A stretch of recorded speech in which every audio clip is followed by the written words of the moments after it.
జగన్మోహన్ రెడ్డి నిరంకుశ పాలనకు ప్రజలు బుద్ధి చెప్పే సమయం ఆసన్నమైందని అనకాపల్లి అసెంబ్లీ జనసేన అభ్యర్థి కొణతాల రామకృష్ణ అన్నారు. ఆదివారం తాళ్లపాలెంలోని జరిగిన మహిళా గర్జన సభలో కొణతాల మాట్లాడుతూ ఈ ఎన్నికలలో కూటమి విజయమే లక్ష్యంగా ప్రతి ఒక్కరూ పనిచేయాలన్నారు. వైకాపా ప్రభుత్వం అన్ని వర్గాల వారిని మోసం చేసిందని ధ్వజమెత్తారు. రాష్ట్రం అభివృద్ధి కోసం ఒక్క ఛాన్స్ అని కనీసం రాజధాని కూడా నిర్మించలేదని, రాజధాని నిర్మించలేని రాష్ట్రం దేశంలో ఉన్నది అంటే అది ఒక్క ఆంధ్రప్రదేశ్ మాత్రమేనని ఎద్దేవా చేశారు. అక్క చెల్లెమ్మలకు మాట ఇస్తున్నాను, పూర్తి మద్యపాన నిషేధం చేసి మీ జీవితాల్లో వెలుగులు నింపుతాను అన్న జగన్మోహన్ రెడ్డి నిషేధం కాదు కదా, తిరిగి తానే బినామీ పేర్లతో సారా కంపెనీలను నడుపుతూ ప్రభుత్వం మద్యం దుకాణాలలో అమ్మకాలు జరుపుతూ కోట్లలో వ్యాపారం చేస్తున్నాడని అన్నారు. అలాగే మీ పిల్లలకు ఎంతమంది ఉంటే అంతమందికి అమ్మఒడి పథకం వచ్చేలా చేస్తానన్న వ్యక్తి ఈ రోజు ఒక్కరికి మాత్రమే అమలు చేశాడని, ఆ ఒక్కరికి కూడా పూర్తిగా ఇచ్చిన పాపాన పోలేదని దుయ్యబట్టారు. ఈ కార్యక్రమంలోని పలువురు వక్తలు మాట్లాడుతూ కూటమి ప్రభుత్వం ఏర్పడి చంద్రబాబు నాయుడు ముఖ్యమంత్రి అయితేనే మన రాష్ట్రం మన అభివృద్ధి దిశలో పయనించేస్తామని, అలాగే నిరుద్యోగ యువతకి ఉపాధి అవకాశాలు కలగాలంటే ఎంపీ అభ్యర్థి సీఎం రమేష్ గెలవాలని, సీఎం రమేష్ గెలిస్తేనే కేంద్రంలో నరేంద్ర మోడీ ప్రధానమంత్రి అవుతారని, కేంద్రం నుంచి ఏదైనా పరిశ్రమలు తీసుకురాగలిగినంత ఘనత కూడా మన ఎంపీ అభ్యర్థి సీఎం రమేష్ కి మాత్రమే ఉండడం వల్లనే జనసేన అధినాయకుడు పవన్ కళ్యాణ్ మన అనకాపల్లి ప్రాంతానికి పంపించడం జరిగిందని, కనుక ఎమ్మెల్యే అభ్యర్థి గాజు గ్లాసు గుర్తుపై, ఎంపీ అభ్యర్థి కమలం గుర్తుపై ఓటు వేసి గెలిపించాలని తెలిపారు. ఈ కార్యక్రమంలోని పెద్ద ఎత్తున తెలుగుదేశం, జనసేన, బీజేపీ నాయకులు, కార్యకర్తలు, అధిక సంఖ్యలో మహిళలు పాల్గొన్నారు. అందుకే పవన్ కళ్యాణ్ గారితో ఇవాళ ఇద్దరు నిజంగా నేను చెప్తున్నాను కదండి, నేను ఎంతో ఇష్టపడే అడ్మినిస్ట్రేటర్ మన చంద్రబాబు నాయుడు గారు, అలాగే నేను ఎంతో మరీ ప్రేమించిన చిరంజీవి గారి ఇన్స్పిరేషన్ తో ఇండస్ట్రీకి వచ్చిన వ్యక్తిగా ఎంతో ప్రేమించే వ్యక్తి పవన్ కళ్యాణ్ గారు. నేను చాలా సార్లు చెప్పాను ఈ మాట. రకరకాల కామెంట్లు వస్తున్నాయి సోషల్ మీడియాలో, ఏదో మీమ్స్ అంటారు, అవంటారు, ఇవంటారు, ఏవో చెప్తున్నారు. ఇవన్నీ చెప్తున్నాను కదా, కామెడీలు చేయడానికి పెంకు కూడా సమాధానం చెప్పుద్ది. రేపటి రోజు డౌట్ లేదు, తగిలిన పెంకు ఉంటది కదా, అది కూడా సమాధానం చెప్తుంది. ఎవరి కోసం? మన కోసం ఆయన వచ్చినప్పుడు మనం నడవాలి, మనం వెళ్ళాలి. నేను పవన్ కళ్యాణ్ గారికి గతంలో ఒక బహిరంగ లేఖ రాశానండి. మీ అందరూ టైం వేస్తే అది నేను చదివి వినిపిస్తాను. చాలా పెద్దలందరూ ఉన్నారు, సారీ ఏమనుకోవద్దు. నాకు బాగా రాయపాటి అరుణ్ గారు అండ్ థ్యాంక్ యూ అమ్మా, మిమ్మల్ని చూడాలని ఎప్పటి నుంచో ఆశ. చాలా చాలా చాలా చాలా ధైర్యంగా వేరే మహిళలకి care of destination, care of address. మీరు మాట్లాడే ప్రతి మాట ఆణిముత్యం ఉంటది. ధైర్యానికి కేర్ ఆఫ్ అడ్రస్ అరుణ్ గారు. చాలాసార్లు మీ వీడియోలు చూస్తున్నా అన్నా. నిజంగా మహిళలు మన ఇంట్లో ఏంటంటే కొడుకుని చాలా ఇబ్బందుల్లో ఉండే ఇన్నేళ్లుగా 15 ఏళ్లు ఆయన రాజకీయంగా పదవులు అనిపించినా ఏ రోజైనా సరే ఆయన నోటి నుంచి ఒక్క తప్పు మాటలు మాట్లాడడం మీరు ఎప్పుడైనా విన్నారా? రాజకీయ విమర్శలు తప్ప ఎప్పుడైనా వ్యక్తిగత విమర్శలు చేయడం మీరు చూసారా?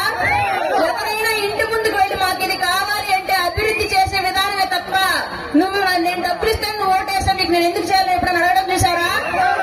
మరి అలాంటివన్నీ ఈ వైసీపీ నాయకులు చేశారు. ఇవాళ మా బ్రతుకులు బాగు చేయండి, మా జీవితాల్లోకి చూడండి అని చెప్పేసి సామాన్యులు అడుగుతూ ఉంటే కరుపు తీసి ప్రతిపక్ష నాయకుల యొక్క బెడ్రూమ్ లో తొంగి చూస్తున్నారు. నీకు 3 భార్యలు, నీకు 4 భార్యలు అని చెప్పేసి మాట్లాడుతున్నారు. అట్లాంటి నాయకత్వం, అట్లాంటి జగన్మోహన్ రెడ్డి యొక్క నాయకత్వంలో ఇక్కడ వైసీపీ పార్టీ తరఫున ఎవరు మించినా సరే రేపొద్దున మీ బ్రతుకు అట్లాంటిది అవుతుంది తప్ప ఏ మార్పు ఉండదు, గుర్తుపెట్టుకోండి. కాబట్టి నిగర్వి అనకాపల్లి అభివృద్ధి కోసం నిరంతరం కష్టపడే వ్యక్తి, కల్మషం లేని మనస్తత్వం ఉన్నటువంటి వ్యక్తి అయినటువంటి శ్రీ కొణతాల రామకృష్ణ గారికి అలాగే చెప్తాను, కేంద్రం నుంచి ప్రతి రాష్ట్రాలకి కొన్ని పథకాలు వస్తాయి. అవి అన్ని మిగతా రాష్ట్రాల్లో మాత్రం బీజేపీతో ఉన్నటువంటి పేరులోనే అమలవుతున్నాయి. ఒక్క ఆంధ్రప్రదేశ్ లో మాత్రమే బీజేపీ పేరు తీసేసి ఇక్కడ జగనన్న, వైఎస్ రాజశేఖర్ అన్న ఈ పేర్లు పెడుతున్నారు. పథకమేమో బీజేపీది, పేరేమో జగన్మోహన్ రెడ్డిది. ఇంకా అట్లాంటప్పుడు వాళ్ళు ఇచ్చే పథకం ఈ పేరు వేస్తున్నప్పుడు నేరుగా వాళ్ళ మనిషి నిలబడ్డాడు, వాళ్ళని గెలిపించుకుంటూ అయిపోతుంది కదా మనకి. బీజేపీ నుంచి సీఎం రమేష్ గారు ఇక్కడ ఎంపీ అభ్యర్థిగా పోటీ చేస్తున్నారు. నేరుగా వాళ్ళ పథకాలు, వాళ్ళ అభివృద్ధి, వాళ్ళు చేస్తున్న అభివృద్ధి మనం ఇక్కడ తెచ్చిపెట్టుకుందాం. మాత్రం మాకెందుకు రబ్బర్ స్టాంప్ జగన్మోహన్ రెడ్డి అతను నిలిచోబెట్టిన అభ్యర్థి మనకు అవసరం లేదు కదా. అందుకే రాష్ట్రం బాగుండాలి అన్న అనకాపల్లి నియోజకవర్గం తాళ్లపాలెం మాజీ సర్పంచ్ శ్రీ పొన్నగంటి అప్పారావు గారిని వేదిక మీద సాధారణంగా ఆహ్వానిస్తున్నాం. అప్పారావు గారిని వేదిక మీద రావాల్సిందిగా కోరుతున్నాం. ఒకసారి రావాలి అప్పారావు గారు, ఇలా పిలిచారు ఆల్రెడీ.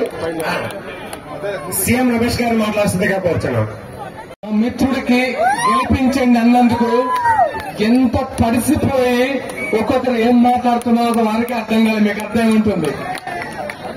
ఒక ఇద్దరు బలమైన నాయకులు అనకాపల్లికి ఉంటే అనకాపల్లి రూపురేఖలు ఎలా మారుతాయో మీరందరికీ తెలుసు. వీళ్ళు మాటలు చెప్పే నాయకులు కాదు, దయచేసి అర్థం చేసుకోండి. సో అనకాపల్లి ఆఫ్టర్ పోలింగ్ మొత్తం పోలింగ్ అయిన తర్వాత మళ్లీ వస్తాము. మళ్లీ విజయవంతంగా సక్సెస్ మీరు జరుపుకుంటా. సక్సెస్ అంటే విజయోత్సవాలలో పాల్గొంటాను. నాకు కూడా చాలా ఇష్టం. నాకు మా రమేష్ అన్నతో మళ్లీ వచ్చి కలుస్తాను ఇంకొక సభలో. Thank you so much. జై జనసేన. మన గుర్తేంటి? మంత్రి గారు గుర్తేంటి? గట్టిగా కమలప్ప గుర్తు లేపండి. రాజుగారి గుర్తు. కూటమి విజయం సాధించబోతుంది. అందరూ చాలా ధైర్యంగా ఉండండి. మళ్లీ ఆంధ్రప్రదేశ్ కి పూర్వ వైభవం రాబోతుంది, వస్తుంది. థ్యాంక్ యూ సో మచ్ మీ అభిమానానికి. అంతా మీ చేతుల్లో ఉందమ్మా. ఎలాంటిదంటే మీ భవిష్యత్ కంటే ముందు మీ బిడ్డల భవిష్యత్. ఇప్పటి వరకు మీరు ఓటేసే ముందు ఆలోచించాల్సింది ఏంటంటే ఎన్ని ప్రలోభాలు పెట్టినా ఏం జరిగినా మీ బిడ్డల భవిష్యత్ గురించి మాత్రం ఆలోచించి సరి అయిన నాయకుడు ఓటేయండి. ఎందుకు ఈ మాట చెప్తున్నానంటే 5 సంవత్సరాల కోసం వచ్చే ఈ ఎన్నికల్లో ఒక తప్పుడు నిర్ణయం తీసుకుంటే 5 సంవత్సరాలు 10 సంవత్సరాల మీ బిడ్డ భవిష్యత్ దూరం అయిపోతుంది. అదొక్కటి గుర్తుపెట్టుకోండి. ముఖ్యంగా ఏపీ సిచ్యువేషన్ గురించి, ఆంధ్రప్రదేశ్ సిచ్యువేషన్ గురించి నాకంటే ఎక్కువ మీకే తెలుస్తుంది. ఎందుకంటే నేను హైదరాబాద్ లో ఉంటాను. ఇక్కడున్న చాలా మంది తల్లుల బిడ్డలు అక్కడికి వచ్చి చిన్న చిన్న డ్రైవర్స్ గాను, స్విగ్గీ బాయ్స్ గాను, చిన్న చిన్న వాచ్మెన్ గాను ఇక్కడి నుంచి వచ్చి ఇబ్బంది పడుతుంటే దానికి కారణం ఎవరు? ఈ ప్రభుత్వం కాదా?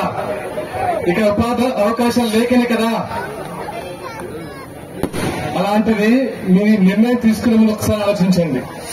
బిడ్డలకు దూరంగా ఉంటున్నారు, ఎంత ఇబ్బంది పడుతున్నారో మీకు అర్థమై ఉంటుంది. అంతేకాకుండా నేను విన్నది నిజమని నాకు తెలుసు. మేము వైజాగ్ అంటే తెలంగాణ నుంచి వచ్చే వాళ్ళందరూ ఎలా ఫీల్ అవుతామంటే ఒక పర్యాటక ప్రాంతం, ఒక ఆహ్లాదకరమైన ప్రాంతం అనిపించింది. అలాంటిది ఇక్కడ కొకైన్ దొరకడం, 25 టన్నుల కొకైన్ దొరకడం మాకు ఒకసారి ఒళ్ళు జదిరించింది. అంటే పిల్లల్ని ఎంత మత్తుకు బానిసలు చేస్తున్నారు. ఏవైనా కంపెనీస్ వచ్చాయా? ఇక్కడ నుంచి ఒక మినిస్టర్ వచ్చాడు మీ అనకాపల్లి నుంచి, చెప్పండి. ఏదైనా కంపెనీలు వచ్చాయా? అంటే ఎంత మాట్లాడినా తక్కువే. 30,000 మంది మహిళలు అదృశ్యమయ్యారంటే ఒక్కరికైనా చీమగుట్టినట్టుందా? ఎక్కడుంది బాగా రక్షణ? ఇంకెంతకాలం? ఇక్కడికి అదే ప్రశ్నించడానికి ఒకరు వచ్చారు, పవన్ కళ్యాణ్ గారు. 10 సంవత్సరాల నుంచి పనిచేస్తున్నారు. 10 సంవత్సరాల నుంచి మీకోసం. నేను ఒకటి గట్టిగా చెప్పగలను, సినిమా ఆర్టిస్ట్ గా చెప్పగలను. తను సంపాదించిన ప్రతి రూపాయి వాళ్ళ భార్య పిల్లలకి వెళ్ళిందో లేదో తెలియదు, కానీ చాలా మందికి తను పంచాడు. అది మీకోసం. చాలా తగ్గాడు. ఎన్ని రకాల త్యాగాలు చేయాలో అన్ని రకాల త్యాగాలు చేస్తూనే ఉన్నాడు. ఆయన శ్వాసనంత వరకు చేస్తూనే ఉంటాడు. అందుకే ఆయన వెంట నడవాలి. అక్కడి నుంచి వచ్చాం. దయచేసి గుర్తు పెట్టుకోండి. అండ్ మన మోదీ గారు కుల, మత, ప్రాంత, భాష భేదం లేకుండా ఇప్పటి వరకు మన దేశానికి ఒక కవచంలో ఉన్నారు. ప్రపంచం మొత్తం చూసేలాగా మన ఇండియాని తీసుకెళ్తున్నారు. సో ఒక్కసారి ఆలోచించి మన నిర్ణయం, ఆ నిర్ణయం తీసుకుని ఓటేయండి. అధికారంలో వచ్చినప్పుడే పవన్ కళ్యాణ్ గారు చేసినటువంటి ప్రతిజ్ఞ పూర్తి స్థాయిలో నిరూపణ కాబడుతుంది. కాబట్టి మీ అందరూ కూడా మద్దతు ఇవ్వాల్సిందిగా మరొకసారి కోరుకుంటూ ఇంకొక ముఖ్యమైన విషయం ఒకే విషయం చెప్తాను మీకు. మన గతంలో మోడీ గారు ఆర్థికంగా వెనుకబడినటువంటి తరగతులకు 10% రిజర్వేషన్ ఇచ్చారు ప్రభుత్వ ఉద్యోగాల్లో. వారు ఆదేశాలు ఇచ్చాక కేంద్ర ప్రభుత్వం రాష్ట్రంలో చంద్రబాబు నాయుడు గారు ముఖ్యమంత్రి ఉంటుండగా ఆ 10%లో 5% కాపు సామాజిక వర్గానికి ఆ రిజర్వేషన్ వర్తించే విధంగా ఆయన జీవో ఇచ్చారు. అది అమలు చేసే ప్రక్రియ జరుగుతుండగా ఎన్నికలై ఈయన ఓడిపోవడం జరిగింది.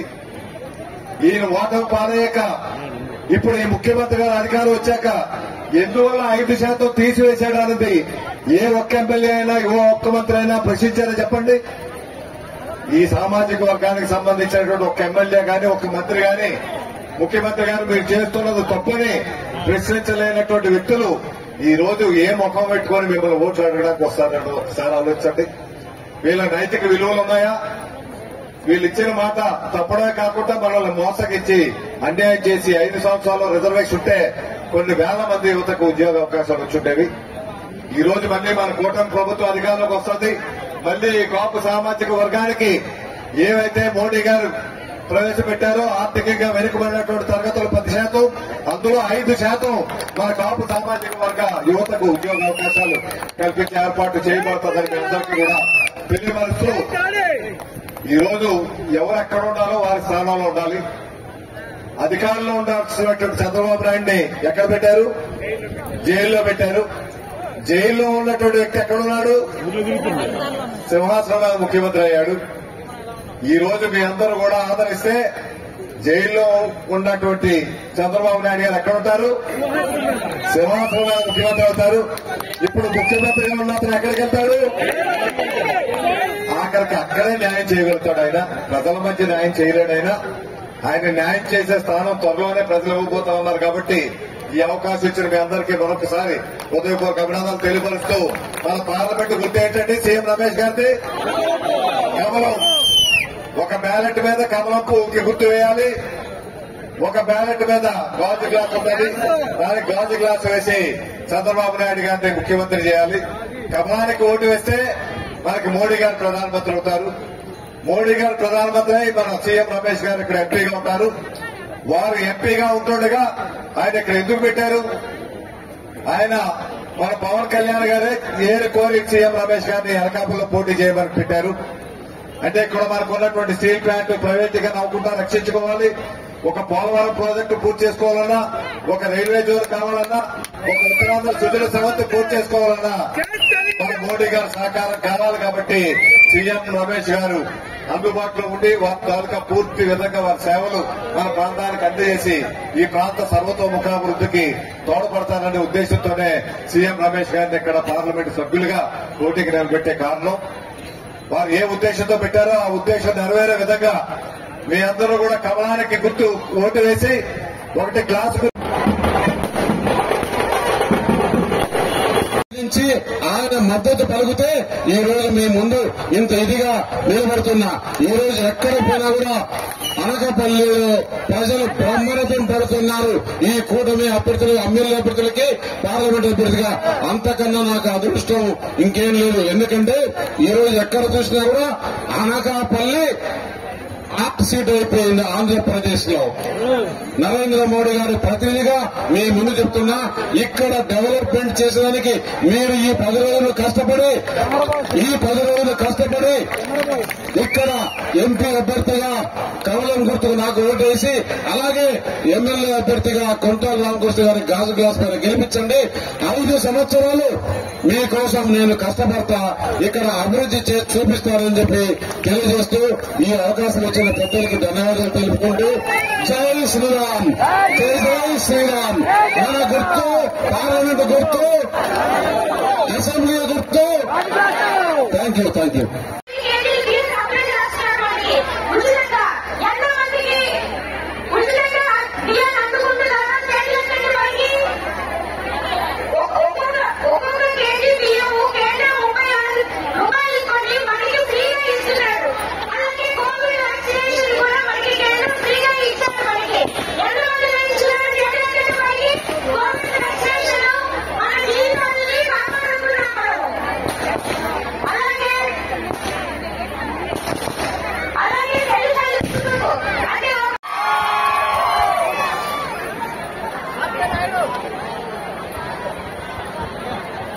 అందరికీ నమస్కారం. ఎలా ఉన్నారు? మీకు ఇద్దరు గ్రేట్ సత్యభామ వచ్చేది. ఒక బకాసురుడు చెప్పాలంటే మహావిష్ణువు ఏ అవతారం ఎత్తాడు? మోహిని అవతారం ఎత్తి ఒక స్త్రీ కాబట్టే చంపగలిగాడు బకాసురుడిని. ఈ రోజు కూడా మన ప్రభుత్వంలో ఉన్నటువంటి ఒక బకాసుర ప్రభుత్వం ఇది. ఈ ప్రభుత్వాన్ని ఎవరూ ఏం చేయక్కర్లేదు. ఆయన నెత్తి మీద ఆయనే చేయి పెట్టుకునే రోజు రేపు 13వ తారీఖు వస్తుంది. ఆ 13వ తారీఖుతో పూర్తిగా సమాప్తం అవుతుంది ఈ బకాసుర పరిపాలన. ఈ రోజు మీ అందరూ కూడా గుర్తించుకొని దయచేసి మీ అందరూ కూడా ఇప్పటికే చాలా గ్రామాలు తిరిగాం. మీ అందరి విషయాలు తెలుసు. ఈ కూటమి ప్రభుత్వం వస్తే ఏం మేలు జరుగుతుందో మీ అందరికీ కూడా తెలుసు. సొంత అక్కజెల్లులకే న్యాయం చేయలేనటువంటి వ్యక్తి రాష్ట్ర ప్రజలకు న్యాయం చేస్తాడండి. సొంత బాబాయినే హతమార్చినటువంటి వ్యక్తుల్ని ఆయన రక్షిస్తా ఉంటే ఇక రాష్ట్రంలో మనకు రక్షణ ఉంటుందని చెప్పండి. ఎందుకంటే వేరే ఉదాహరణ ఉందా? వాళ్ళ తల్లి గాని చెల్లి గాని అక్క గాని ఎవరైనా ఈ ముఖ్యమంత్రి ఓటు వేయమని అడుగుతున్నారండి. వాళ్ళు పైగా వెయ్యొద్దని అంటారు. నేర చరిత్ర కలిగినటువంటి రక్త చరిత్ర ఉన్నటువంటి ముఖ్యమంత్రి ఈయనకి ఓటు వేయొద్దని చెప్తుంది ఆ చిరునామ గాని సునీతమ్మ గాని. అంతకంటే వేరే ఉదాహరణలు అక్కర్లేదు మనకి. సొంత కుటుంబ సభ్యులే, సొంత చెల్లి ఈ ముఖ్యమంత్రి గారు జైల్లో ఉన్నప్పుడు పార్టీని నిలబట్టి 3200 కిలోమీటర్ల పాదయాత్ర చేశారు. ఒక ఆడకూతురు మండు డండలో 3200 కిలోమీటర్ల పాదయాత్ర అంటే సామాన్యమైన విషయం కాదు. ఆ విధంగా తాను త్యాగం చేసి పార్టీని నిలబెడితే ఈ అధికారం వచ్చాక ఎక్కడ పెట్టారండి? ఓటు మీద పెట్టారు. ఇప్పుడే మా చెల్లెమ్మ చెప్పట్టు ఆడపిల్లని ఆడపడిచని ఆదరించాలి, తల్లినేమో పూజించాలి. తల్లినేమో పార్టీ నుంచి రాజీనామా చేయించి ఇంట్లో పెట్టాడు, చెల్లెమ్మనేమో రోడ్డు మీద పెట్టాడు. ఇటువంటి వ్యక్తే మనకు న్యాయం చేసేది. ఈ రోజు మంచి రోజులు రావాలి, మళ్లీ మనకు మంచి రామరాజ్యం రావాలి. మోడీ గారు సత్యభామ వచ్చేది. ఒక బకాసురుడు చెప్పాలంటే మహావిష్ణువు ఏ అవతారం ఎత్తాడు? మోహిని అవతారం ఎత్తి ఒక స్త్రీ కాబట్టే చంపగలిగాడు బకాసురుడిని. ఈ రోజు కూడా మన ప్రభుత్వంలో ఉన్నటువంటి ఒక బకాసుర ప్రభుత్వం ఇది. ఈ ప్రభుత్వాన్ని ఎవరూ ఏం చేయక్కర్లేదు. ఆయన నెత్తి మీద ఆయనే చేయి పెట్టుకునే రోజు రేపు 13వ తారీఖు వస్తుంది. ఆ 13వ తారీఖుతో పూర్తిగా సమాప్తం అవుతుంది ఈ బకాసుర పరిపాలన. ఈ రోజు మీ అందరూ కూడా గుర్తించుకొని దయచేసి మీ అందరూ కూడా ఇప్పటికే చాలా గ్రామాలు తిరిగాం. మీ అందరి విషయాలు తెలుసు. ఈ కూటమి ప్రభుత్వం వస్తే ఏం మేలు జరుగుతుందో మీ అందరికీ కూడా తెలుసు. సొంత అక్కజెల్లులకే న్యాయం చేయలేనటువంటి వ్యక్తి రాష్ట్ర ప్రజలకు న్యాయం చేస్తాడండి. సొంత బాబాయినే హతమార్చినటువంటి వ్యక్తుల్ని ఆయన రక్షిస్తా ఉంటే ఇక రాష్ట్రంలో మనకు రక్షణ ఉంటుందని చెప్పండి. ఎందుకంటే వేరే ఉదాహరణ ఉందా? వాళ్ళ తల్లి గాని చెల్లి గాని అక్క గాని ఎవరైనా ఈ ముఖ్యమంత్రి ఓటు వేయమని అడుగుతున్నారండి. వాళ్ళు పైగా వెయ్యొద్దని అంటారు. నేర చరిత్ర కలిగినటువంటి రక్త చరిత్ర ఉన్నటువంటి ముఖ్యమంత్రి ఈయనకి ఓటు వేయొద్దని చెప్తుంది ఆ చిరునామ గాని సునీతమ్మ గాని. అంతకంటే వేరే ఉదాహరణలు అక్కర్లేదు మనకి. సొంత కుటుంబ సభ్యులే, సొంత చెల్లి ఈ ముఖ్యమంత్రి గారు జైల్లో ఉన్నప్పుడు పార్టీని నిలబట్టి 3200 కిలోమీటర్ల పాదయాత్ర చేశారు. ఒక ఆడకూతురు మండు డండలో 3200 కిలోమీటర్ల పాదయాత్ర అంటే సామాన్యమైన విషయం కాదు. ఆ విధంగా తాను త్యాగం చేసి పార్టీని నిలబెడితే ఈ అధికారం వచ్చాక ఎక్కడ పెట్టారండి? ఓటు మీద పెట్టారు. ఇప్పుడే మా చెల్లెమ్మ చెప్పట్టు ఆడపిల్లని ఆడపడిచని ఆదరించాలి, తల్లినేమో పూజించాలి. తల్లినేమో పార్టీ నుంచి రాజీనామా చేయించి ఇంట్లో పెట్టాడు, చెల్లెమ్మనేమో రోడ్డు మీద పెట్టాడు. ఇటువంటి వ్యక్తే మనకు న్యాయం చేసేది. ఈ రోజు మంచి రోజులు రావాలి, మళ్లీ మనకు మంచి రామరాజ్యం రావాలి. మోడీ గారు ఎంపీ అభ్యర్థులు శ్రీ సీఎం రమేష్ గారిని ఒక ఓటు గ్లాస్ పైన ఒక ఓటు కమలం గుర్తుపైన వేసి గెలిపించాలని చెప్పేసి అనకాపల్లి ప్రజానికాన్ని అందరినీ కూడా మనస్ఫూర్తిగా అభ్యర్థిస్తూ రాష్ట్రం బాగుండాలనే ఒకే ఒక్క సదుద్దేశంతో ముగ్గురు మంచి నాయకులు, అసలు నిస్వార్థంగా పనిచేస్తున్నటువంటి పవన్ కళ్యాణ్ గారు, 40 ఏళ్లుగా రాష్ట్ర రాజకీయాల్లో చక్రం తిప్పుతూ ప్రజల కోసం అభివృద్ధి కోసం నిరంతరంగా పోరాడుతున్నటువంటి చంద్రబాబు నాయుడు గారు, ప్రతి రాష్ట్రము నా రాష్ట్రమే, ప్రతి భూమి నా జన్మభూమి అని దేశం మొత్తం తెలియజేస్తున్నటువంటి మోడీ గారు, ముగ్గురు కలిసి ఈ రాష్ట్రంలో కూటమిగా ఏర్పాటయ్యి ఆంధ్రప్రదేశ్ అభివృద్ధి కోసం నిరంతరం పోరాడుతున్నారు. కాబట్టి నిస్వార్థంగా వాళ్ళు పెట్టుకున్న ఈ పొత్తుని మీరందరూ ఆశీర్వదించి ప్రతి చోట కూటమి నుంచి నిలబడిన అభ్యర్థిని భారీ మెజారిటీతో గెలిపించి ఫ్యాను రెక్కలు ఎరగదీసి బయటేయాలని చెప్పేసి అందరినీ రిక్వెస్ట్ చేస్తున్నారు. మీరు ఒక రైతైనా, మీరు ఒక విద్యార్థి అయినా, మీరు ఒక మహిళ అయినా, మీరు ఒక ఉద్యోగైనా, మీరు వైసీపీకి ఓటేస్తే ఫ్యానుకు ఉరేసుకున్నట్లే గుర్తుపెట్టుకోండి.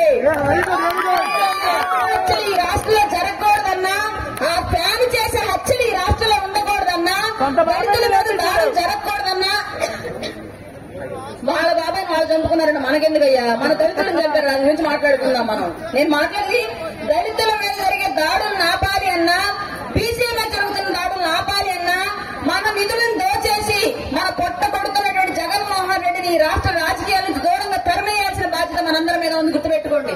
వాళ్ళు అదే చెప్తున్నారు, మీ బాబాయ్ చెప్పింది ఎవరంటే మా బాబాయ్ మేము చంపుకున్నాం, మీకెందుకు అంటున్నారు. మనం ఏం మాట్లాడదు దాని గురించి చెప్పండి అంతే కదా. అందుకనే మీ బాబాయ్ మీరు చంపుకోండి, కొడుచుకున్నాయి మాకెందుకు, కానీ మా బిడ్డలు ఎందుకు చంపుతున్నారు అనేది మేము అడుగుతున్న క్వశ్చన్ జగన్మోహన్ రెడ్డిని, ఆయన తరపు నుంచి అభ్యర్థులందరినీ కూడా. ఇట్లాంటి రాజకీయ హత్యలు రాష్ట్రంలో జరగకుండా ఉండాలి అంటే ఎట్టి పరిస్థితుల్లో వైసీపీ పార్టీ మళ్ళీ అధికారంలోకి రావడం గుర్తుపెట్టుకోండి. ఉన్నాం, పెద్దలు అవ్వాలి అంటే ఎన్డీఏ కూటమి అధికారంలోకి రావాలి, గుర్తుపెట్టుకోండి. ఇక్కడ కొడతార గారి అభివృద్ధి, అనకాపల్లి అభివృద్ధి, కొడతార గారి అభివృద్ధి,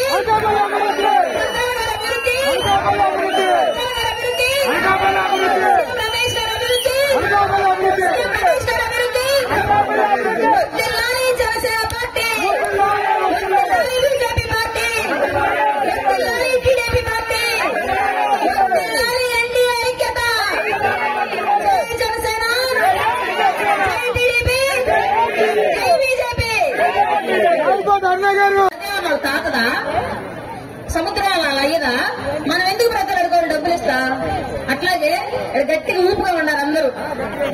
మందు 2019 ముందు 150 రూపాయలకి 100 రూపాయలకి తాగే మీ అందరూ వాళ్ళు ఎంత పెట్టి తాగుతున్నారు? ఎంత పెట్టి తాగుతున్నారు? ఓకే, అంతకుముందు మీ కూలి ఎంత? ఇప్పుడెంత మీ కూలి? అంటే కూలీ పెరగలేదు కానీ జగనన్న ఆదాయం మాత్రం పెరిగింది, అవునా? ఓకే, ఇంతకు ముందు ఆడవాళ్ళు మాట్లాడలేదయ్యా, నేను వాళ్ళని అడుగుతున్నాను. మీరు ఆగంటే వాడు బాధలు మీకు తెలీదు. మద్యపానం నిషేధం ఉన్నారు మేడం. 2019 ముందు మీ ఇళ్లలో భర్తలో, కొడుకులో, తండ్రిలో మద్యం అలవాటు ఉన్న వాళ్ళు ఎవరైనా సరే ఉదయం అంతా పని చేసి సాయంత్రం కదా తాగొచ్చేవాళ్ళు ఇంటికి. 400 పని చేస్తే 100 రూపాయలకో 200కో తాగి మిగతా తీసుకొచ్చి మీ ఇంట్లో ఇచ్చేవాళ్ళు. ఇవాళ నిద్ర లేచిన దగ్గర నుంచి ఒళ్ళంతా ఏదో గుచ్చుకున్నట్టుగా ఉంటుందంట మందు తాకపోతే. అందుకని ఏం చేస్తున్నారు, ముందు మీ దగ్గర డబ్బులు మీ కొంపై తాగుతున్నారు, ఒంట్లో ఓపుకుంటే పనికి పోతున్నారు, లేదంటే ఇంట్లో వచ్చి మంచాలు ఎరగొక్కుతున్నారు నిద్రపోతా. అంతేనా? ఇది పార్టీలకు అతీతంగా మాట్లాడుకుందాం. నేను ఇక్కడ ఉన్నటువంటి కూటమి అభ్యర్థులు అనేటువంటి జనసేన, టీడీపీ, బీజేపీ అభ్యర్థులుగా మాట్లాడట్లేదు. ఆంధ్రప్రదేశ్ లో సాధారణ గృహిణిగా మాట్లాడుకుందాం మనం. అందుకే అడుగుతున్నాం మిమ్మల్ని అందరినీ. అట్లాగే 2019లో నూనె ప్యాకెట్ ఎంత, ఇవాళ ఎంత?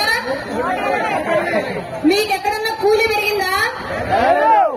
పెట్రోల్ ధర ఎంత? మీ ఆయన తాగే మందు ఖర్చు పెరిగింది, మీ బండి తాగే మందు ఖర్చు పెరిగింది గవర్నమెంట్ రేట్లో, అవునా? మీ ఆదాయం పెరగలేదు కానీ మీ ఖర్చులు మాత్రం విపరీతంగా పెరిగాయి. అయినా సరే జగనన్నకు 150 వస్తాయి, డాడీ నుంచి వస్తాయి. ఎందుకంటున్నాడు ఆ మాట? అలాగే ప్రజలందరూ ఇవాళ రాష్ట్ర వ్యాప్తంగా మాకు ఉద్యోగాలు కావాలి అని అడుగుతుంటే మీ పిల్లల్ని మీరు గవర్నమెంట్ స్కూల్స్ లో చదివిస్తే ఆడపిల్లలు, మగపిల్లలు 8th క్లాస్ లోపే ప్రేమలు, దోమలు అని చెప్పేసి పక్కదారి పడుతున్నారని చిన్నప్పటి నుంచి అందరినీ వేలు లక్షలు కట్టి ప్రైవేట్ స్కూల్స్ చదివిస్తున్నాం, అవునా? ప్రతి ఒక్కళ్ళు సెక్యూరిటీ కోసం మెయిన్ అంత ఖర్చు పెట్టి చదివించి పిల్లలు డిగ్రీ పట్టా పట్టుకుని బయటకు వస్తే ఇవాళ జగన్మోహన్ రెడ్డి చూపిస్తున్న ఉద్యోగాలు ఏంటి? 5,000 రూపాయల ఉద్యోగం కోసం అన్ని లక్షలు ఖర్చు పెట్టి చదివించారా మీరు ఇన్ని రోజుల పిల్లలు? జగన్మోహన్ రెడ్డి వస్తే మీ పిల్లలకు దక్కే ఉద్యోగాలు, ఏలు ముద్రలు వేయించుకునే వాలంటీర్లు, మటను చికెను కొట్టుకున్నటువంటి జాబులు, వీటి కోసం మీరు మళ్ళీ జగన్ కి ఓటేస్తారా? పిల్లల్ని చిన్నప్పటి నుంచి అంత కష్టపడి చదివించుకుంది వీటి కోసమా? అట్లాగే ఆడబిడ్డ మన చేతుల్లో ఉంటే భద్రంగా ఉండేది, కానీ ఎన్ని రోజులు మనం సొసైటీలో భద్రత లేకుండా ఇంట్లో నుంచి బయటికి పంపించకుండా ఉంచుతాం ఆడపిల్లల్ని? ఎవరైనా సాధ్యమేనా? ఎక్కడో ఒక చోట ఏదో ఒక రోజు ఆడపిల్లలు బయటికి వెళ్లాలిగా. ఇవాళ ఉద్యోగాలు లేక మగపిల్లలంతా ఇంట్లో సమాధానం చెప్పుకోలేక బయటికి వెళ్తే ఏంద్రా ఇంకా ఉద్యోగం రాలని చెప్పేసి అడుగుతున్నారని ఎక్కడో దొరికే గంజాయి మందు తాగి ఎవరికి అందుబాటులో లేకుండా క్రూరంగా మారుతూ ఉంటే ఆడబిడ్డలు ఇంట్లో నుంచి బయటికి వెళ్తే ఈ క్రూరంగా మారినటువంటి మనుషులు క్షేమంగా ఇంటికి వస్తారో లేదో అన్న అభద్రతా భావం ఇవాళ ఆంధ్ర రాష్ట్రంలో ప్రతి తల్లిదండ్రుల్లో ఉంది. నా చిన్నప్పుడు ఎక్కడో గంజాయి దొరికేదని వినేదాన్ని, ఇవాళ మా ఊర్లో దొరుకుతుంది గంజాయి. అది తర్వాత మా ఊర్లోని కుర్రోళ్ళు ఊరి చివరి తాగుతూ తిరుగుతున్నారు గంజాయి. అది ఎవరు చేసిన దౌర్భాగ్యం? ఇది గంజాయి ఉన్నటువంటి వైసీపీ లీడర్లు చేసిన దౌర్భాగ్యం. ఎవరి దాకా మీ అనకాపల్లి ఇంత ముందు ఉన్నటువంటి గుడివాడు గుడ్డు గురునాథ గురించి మాట్లాడదాం. ఇప్పటివరకు ఉద్యోగాలంటే మనం మాట్లాడుకునే వాళ్ళం, కానీ ఇవాళ మాత్రం పచ్చళ్ళ ఫ్యాక్టరీలు, అప్పడాల ఫ్యాక్టరీలు అని చెప్పేసి మాట్లాడుతున్నాడు. మళ్ళీ ఇప్పుడు కొత్త ఆయన రాజేష్ ఇంకొక ఆయన వస్తున్నాడు. ఆయన ఈయన వారసుడుగా ఈయన ఈసారి ఎలా చింతపడి వచ్చారు. మీ అందరి ఉత్సాహానికి మళ్ళీ నా నమస్కారాలు. అంటే మంచి రోజులు వస్తాయి అనే దానికి ఇదే. అంటే మంచి పని జరిగేటప్పుడు మంచిగా వర్షం వస్తుంది, అలాగే ఆడవాళ్ళు కూడా మంచి పని జరిగేటప్పుడు ఆడవాళ్ళు ఇలాగే వస్తారు. అంటే ఒక రాక్షసుని ఇక్కడి నుంచి తరిమి కొట్టడానికి ఆడవాళ్ళే వస్తారు. అంటే పూర్వకాలం కూడా అమ్మవారు కూడా రాక్షసుని తరవడానికి మహిళా రూపంలోనే వచ్చి తరివింది. అలాగే మనం అందరం కూడా ఆ రాక్షసుని తరవడానికి గట్టి శక్తితో 13వ తేదీ కమలానికి గ్లాస్ కు ఓటేసి ఆ రాక్షసుని తరవాలి. అమ్మా ఇంకోటి చెప్పాలనుకున్నాం. అంటే బీజేపీ నుంచి మన మోడీ గారు ప్రెసిడెంట్ ని ఒక మహిళను పెట్టాడు, అంటే ద్రౌపది ముర్ము ఆమెను పెట్టారు. అంటే మహిళల్ని ఎంతో గౌరవిస్తారు. అలాగే ఎన్టీ రామారావు గారు, పవన్ కళ్యాణ్ గారు ఎంతో మహిళల పట్ల ఎంతో గౌరవిస్తారు. కానీ 5 ఏళ్లు పరిపాలించిన జగన్మోహన్ రెడ్డి ఏ రోజు మహిళలను గౌరవించలేదు. తల్లిని పూజించాలంటారు, చెల్లిని ఆదరించాలంటారు. చెల్లిని ఆదరించలేదు, తల్లిని పూజించలేదు, తల్లిని కొట్టాడు. అటువంటి వాడిని మనలాంటి మహిళలకు ఎలాంటి ఆదరణ లభించదు, ఏమీ జరగదమ్మా. దయచేసి చాలా టైం కూడా అయింది కాబట్టి మీరందరూ కూడా 13వ తేదీ ఫస్ట్ ఓటు కమలానికి, సెకండ్ ఓటు గాజు గ్లాస్ కు వేయండి. సీఎం రమేష్ గారు అనకాపల్లిలో ఉంటా 24/7 ఏ రోజైనా మీరు ఫోన్ చేస్తే మీకు అందుబాటులో ఉంటాడు. మీకు ఏ సమస్య వచ్చినా తప్పకుండా మీ దగ్గర వాళ్తాడు. మీ సమస్యని తన సమస్యగా తీసుకుని దాన్ని సమస్యని ఎలాంటి సమస్యగా కావచ్చు దాన్ని పరిష్కరిస్తాడు. ఇది మా కుటుంబం తరఫున మేమందరం ఇచ్చే ప్రామిస్. కాబట్టి మీరందరూ కూడా రమేష్ గారికి, కమలానికి, రామకృష్ణ గారికి గాజు గ్లాసు గుర్తుకు ఓటేసి గెలిపించండి. జై శ్రీరామ్.